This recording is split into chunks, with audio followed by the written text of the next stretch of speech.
उस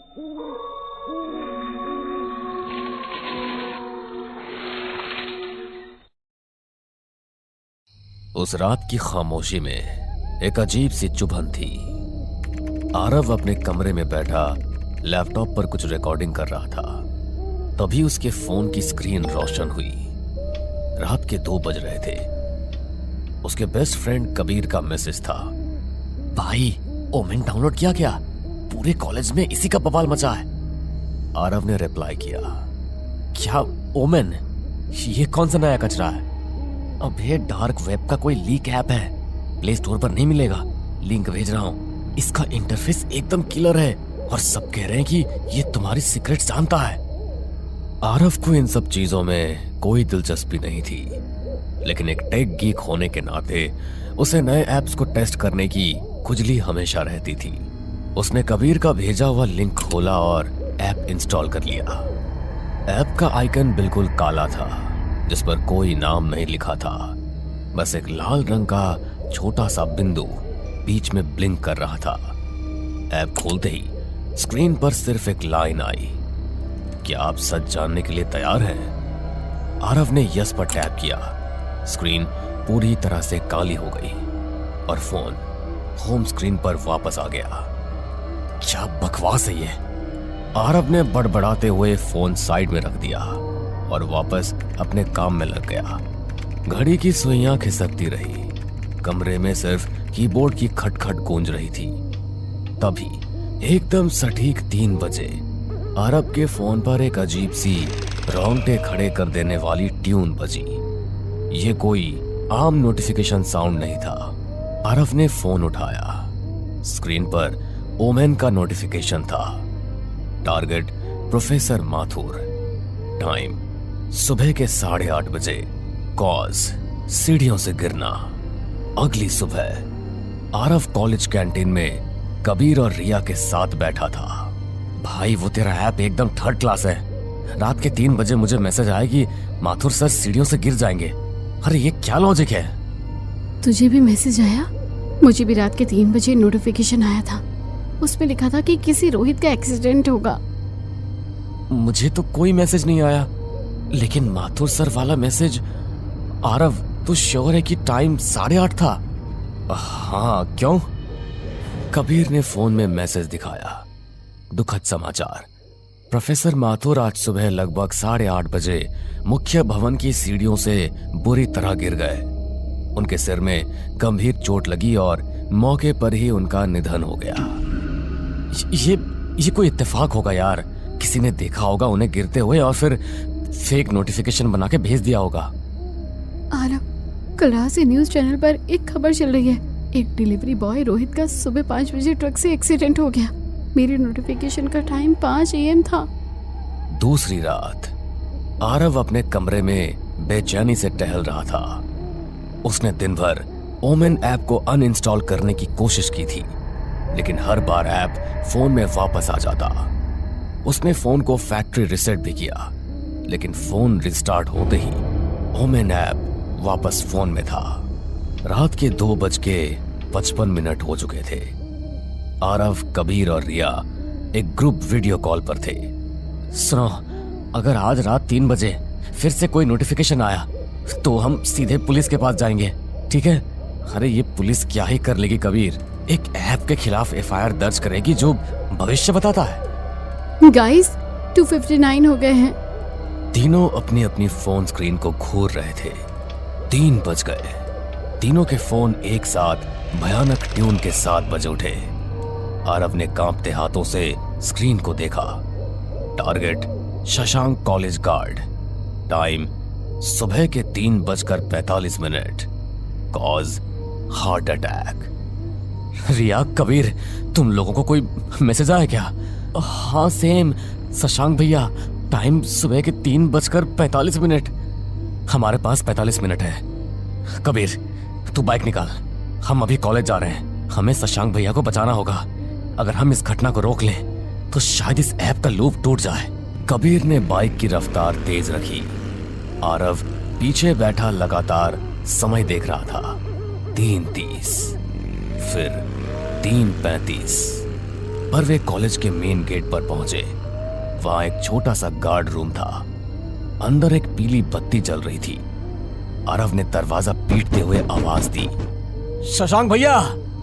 शशांक, जो करीब 35 साल का एक स्वस्थ आदमी था, दरवाजा खोलकर बाहर आया। क्या बात है आरव, इतनी रात गए? सब ठीक तो है? भैया, आपकी तबीयत तो ठीक है ना?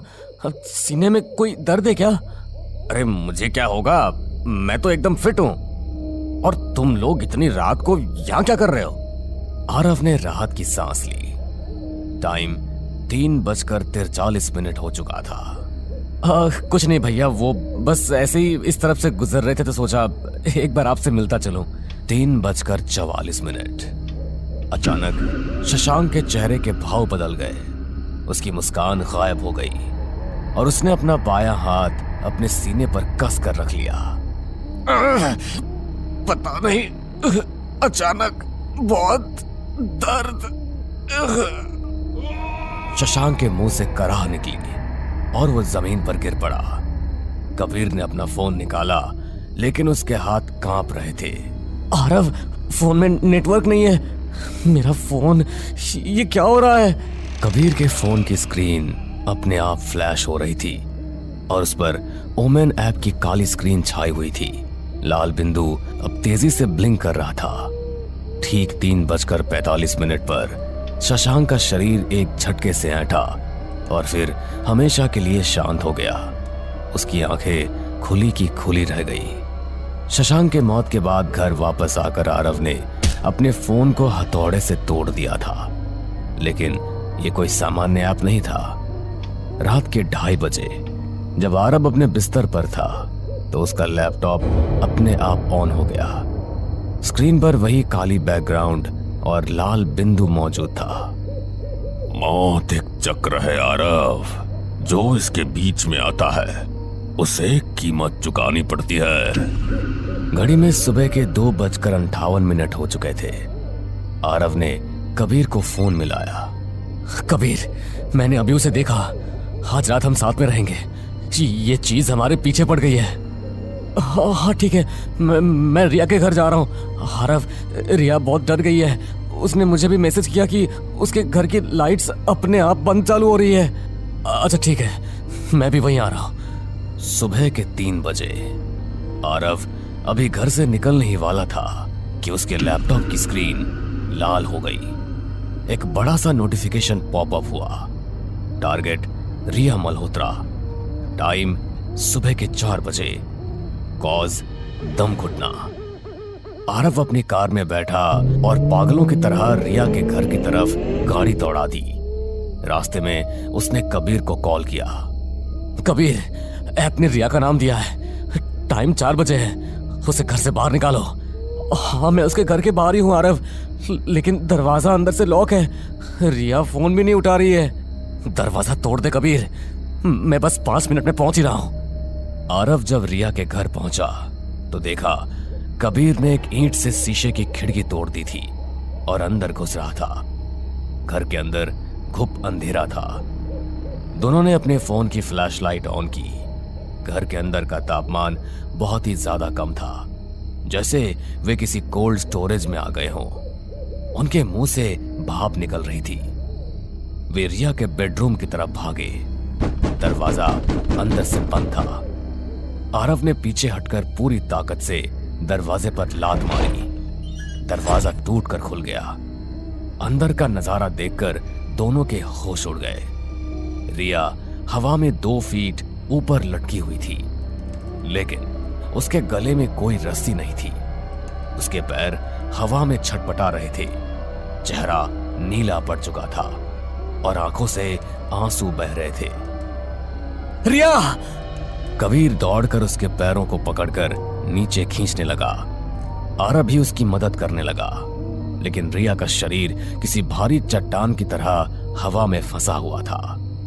कमरे की दीवार पर टंगी घड़ी में 3:55 हो रहे थे। आरव, कुछ कर, वो मर जाएगी। आरव ने चारों तरफ देखा। कमरे के कोने में रिया का फोन रखा था, जिसकी स्क्रीन पर ओमेन का लाल बिंदु चमक रहा था। आरव को अचानक समझ आया। आरव ने फोन उठाया। जैसे उसने फोन को छुआ, उसे लगा जैसे किसी ने उसे बिजली का झटका दिया हो। 3:57 रिया की छटपटाहट कम हो रही थी। उसकी आंखें ऊपर की तरफ पलट रही थी। ओमेन, तुम्हें मौत चाहिए ना? मुझे ले लो, मेरी जान ले लो, लेकिन इससे छोड़ दो प्लीज। अचानक भयानक राक्षस सामने आया। एक जान के बदले दूसरी जान, क्या तुम्हें यह सौदा मंजूर है? हाँ, मैं एक्सेप्ट करता हूं, बस तुम इसे नीचे उतारो। 3:59 राक्षस हवा में गायब हो गया। ठीक 4 बजे रिया धड़ाम से जमीन पर आ गिरी। रिया सुरक्षित थी। ऐसा लगा जैसे वो भयानक रात आखिरकार खत्म हो गई। अब तू क्या करेगा आरव? कुछ नहीं, शायद अब मुझे कभी कोई नोटिफिकेशन ना आए। शायद वो सिर्फ एक धमकी ही थी। तभी कबीर का फोन बजा। आम कॉल ट्यून नहीं, बल्कि वही भयानक ट्यून। उसने फोन निकाला। स्क्रीन पर ओमेन का नोटिफिकेशन था। कबीर ने कांपते हाथों से मैसेज पढ़ा और उसकी आंखें फटी की फटी रह गई। उसने धीरे से फोन आरव की तरफ घुमाया। स्क्रीन पर लिखा था, टारगेट आरव, टाइम सुबह के 7 बजे, कॉज कबीर के हाथों हत्या। आरव ने घबराकर कबीर की तरफ देखा। कबीर की आंखें अब पूरी तरह से काली हो चुकी थी, जैसे उनमें कोई पुतलियां ही न हो। उसके चेहरे पर कोई भाव नहीं था। कभी नहीं, तुम्हें ये क्या हो गया है? ये तुम क्या करने जा रहे हो? कबीर, जिसमें अब राक्षस समा चुका था, रिया को धक्का देकर दूर गिरा देता है। कबीर का हाथ धीरे धीरे उसकी जैकेट की जेब की तरफ गया, जहां उसने रात को खिड़की का एक नुकीला टुकड़ा रख लिया था। कबीर, ये तो क्या कर रहा है? आरव ने पीछे हटते हुए कहा। राक्षस ने कहा, सौदा पक्का हो गया है आरव, मौत का चक्र रुकता नहीं है। ठीक 7:05 पर पार्क में एक भयानक चीख गूंजी और उसके तुरंत बाद एक खौफनाक सन्नाटा छा गया। कबीर खुद भी अब ओमेन ऐप का एक राक्षस बन चुका था। उसके फोन की स्क्रीन पर आखिरी मैसेज फ्लैश हुआ, status trade complete, welcome to Omen, new admin Kabir. हमें पूरा यकीन है दोस्तों कि आप लोगों को ये कहानी जरूर पसंद आई होगी। अगर आपके साथ भी कुछ ऐसे अनकहे किस्से हो चुके हैं तो प्लीज हमारे साथ शेयर करें। हम जरूर अपने चैनल पर उनको दिखाएंगे। हमारी ईमेल आईडी नीचे डिस्क्रिप्शन बॉक्स में दी गई है, तो प्लीज हमारे वीडियो और चैनल को शेयर एंड सब्सक्राइब करें और बने रहे हमारे साथ ऐसे ही अनकहे किस्से और कहानियां सुनने के लिए।